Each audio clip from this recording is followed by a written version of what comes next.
Shalom Mizu. First, I'm going to start by giving all honor, praise, and glory to yahawah, bahasham, bahasham, quadash, double honors, and to the elders and apostles of GMS Grand Millstone.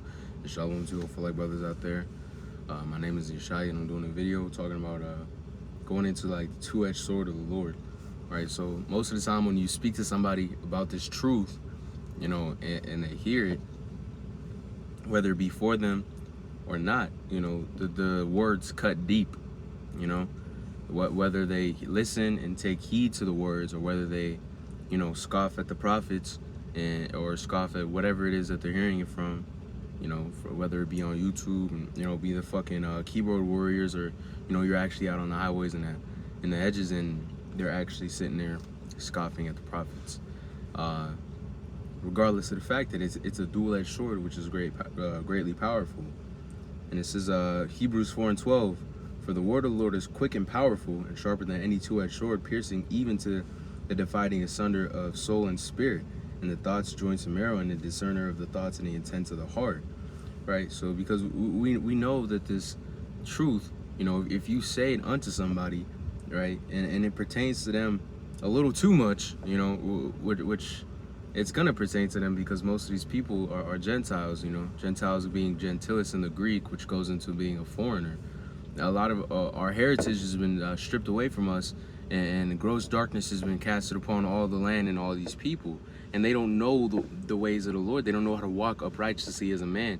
Rather, they've been baptized in a fucking in this fucking world, right? You got institutionalized jakes that think that they know a thing or two just because they've been through that fucking cemetery school or college, you know, but they don't know anything.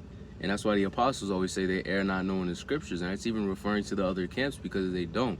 It's a gift to be able to understand this truth. It is a gift to be able to understand this truth in wholeness.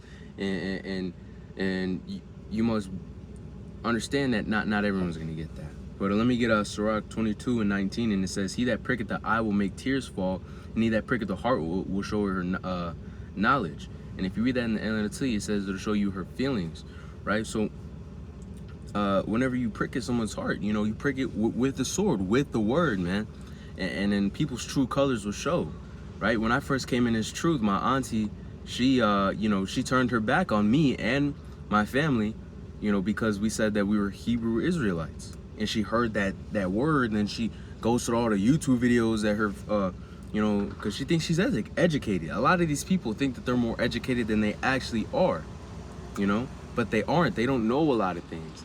She's seen the headlines of Hebrew Israelites, you know, cursing white kids at a school and telling them that they're all gonna die. They went up to a school and started telling white kids they're gonna die, and, you know, she sees the headlines that it's some radical extremist public enemy group, and she thinks she knows a thing or two about a thing or two, but she turned her back on us because she heard that. Just hearing Hebrew Israelite kind of out of our mouth was enough to upset her, right?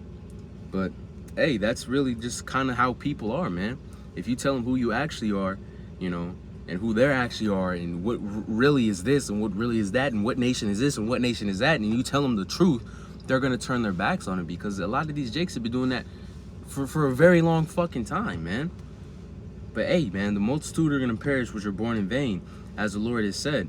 And times like that, you know, when people mistreat you, you know, that offend the little ones, as I'd rather cast my neck upon a millstone than offend the little ones of the Lord, right? Because the Lord ultimately is going to set judgment upon his land, and everything's considered, man. Everything. Lord sees everything, man.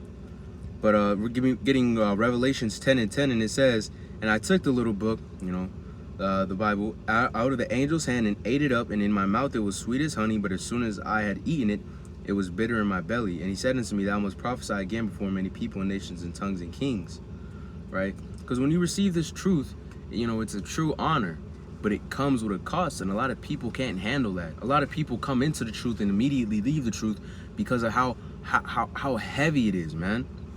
You know, after mirth comes heaviness, as that scripture says, you know. It might be cool and sweet at first, and you think, oh man, this is great, but very heavily, you'll start understanding the weight of it all, man. You'll start understanding the true weight and seriousness of this truth once it settles in, you know? Because this is a very serious thing that we dealt with, man. It's something that should not even a little bit in any aspect be taken lightly. All of this is extremely serious business. And a lot of people don't understand that. You tell them that, and you're like, oh, yeah, cool, this and that. And then they fuck it off, and then they end up falling out, man. But look, let me get Isaiah 30 and 20 real quick.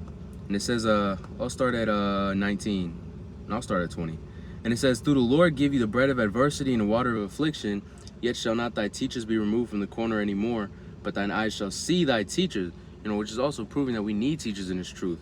Especially if you're newer coming into this truth, you should look unto the apostles of GMS Great Millstone, who have the 100% truth, 100% sound doctrine. You're not going to get edified better than the apostles, man.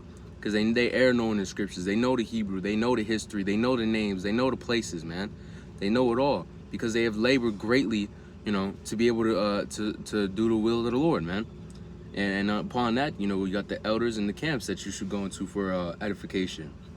All right, and it says, and thine ear shall hear a word behind thee, saying, this is the way, walk ye in it. When ye turn to the right hand, that ye turn to the left. Right, so this is the way, walk ye in it. This is truth. I believe there's a scripture talking about these are my sheep, they shall follow me, or along those lines. Because ultimately, when a person who's chosen, many are called, or when a person is called, it's select. Because many are called, few are chosen. When a person is called and they come into this truth, they come into it not really with like a sore distress. They come into it with an open mind, and it just feels right. Everything feels right about this.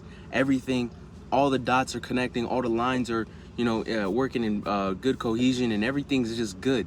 And you come into this truth without issues, man, without problems, without drawback, without doubts. Sometimes they'll be like, oh, but my family might die here, and this or that there, and my family here, and this, and but all those worldly kinks kind of get worked out as you progress further in the truth, man.